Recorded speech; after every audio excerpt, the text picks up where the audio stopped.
On my first journey to India in 2004, I went with a buddy that I had recently gone back to Vietnam with in 2002.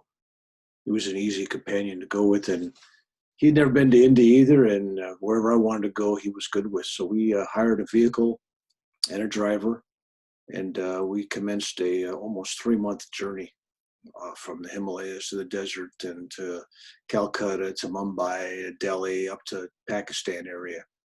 So we were all over. We found ourselves at the Ganges River at a very sacred place called Hardwar. And they have these sacred ceremonies in there. And a lot of people go to have their bodies cremated there. That's a special thing if you're Hindu. We traveled there and we spent a lot of time and attended the ceremonies. And one afternoon, we decided to drive the other side of the river across from the city and explore over there. We were on the other side of the river, and we come across this area where there's like 6 or 7 corpses wrapped in sheets and blankets and whatever, laying on piles of wood, and most of them already on fire.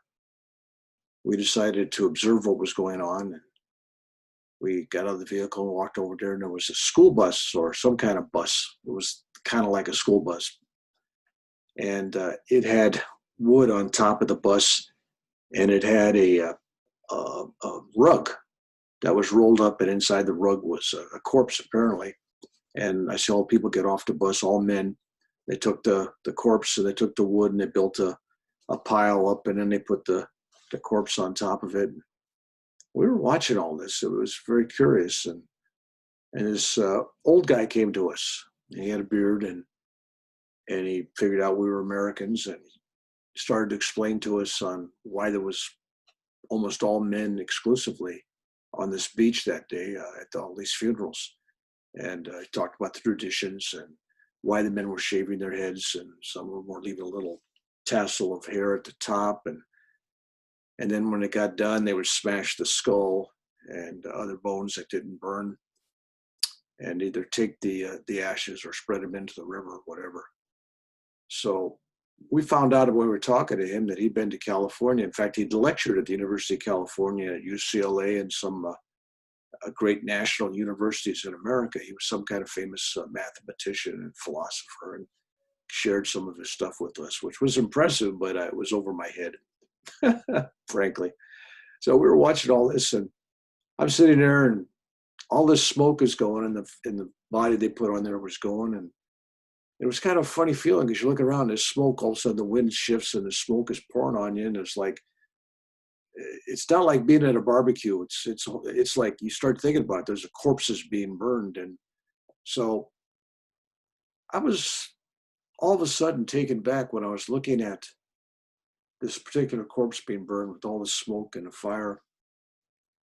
And it reminded me of over a decade before, when my mother's body was cremated. I didn't see the cremation, but I was just thinking about that because I went to the memorial service, which was one of the saddest memorial services I've ever been to.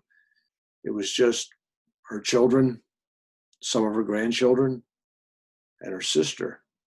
And there was no friends, nobody else, no neighbors.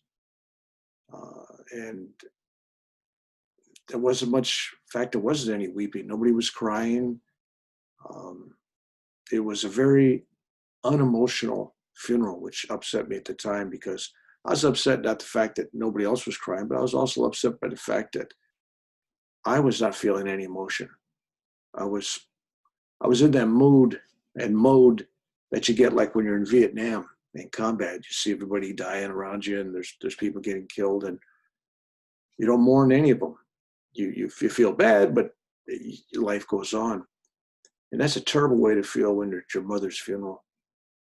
We'd wasted a lot of her last few decades of life because of her ways and my ways. I was probably a little judgmental. I expected her to be a certain way and be loving and all this kind of stuff. And she wasn't meeting my expectations. And I probably didn't go far enough to mend that relationship while she was alive. And I was thinking about these things. it was really heavy on me and I was starting to really feel bad. And then I looked at the smoke, and in the smoke, and it could have been just in my mind's eye, my imagination, or a dream state, or it could have been actually a vision. But there I saw her emerging from this corpse burning. I saw her standing next to the river, just in the smoke. I saw her looking at me and smiling, and I could feel her love. And there I was on this beach with all these strange people. I didn't know any of them. Didn't show any emotion at the funeral for my mother over a decade before, but there I was. And I felt tears rolling down my cheeks. I felt myself sobbing. I felt myself truly mourning for the loss of not just my mother from this life, but from a relationship that could have been something much more.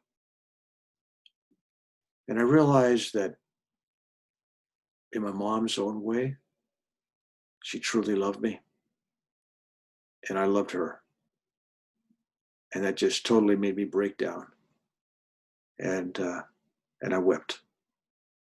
So there I was, halfway around the world from San Francisco, where my mother died, and long past years since she left.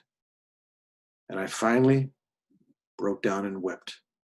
And not only forgave my love, I forgave my mother, and I also forgave myself.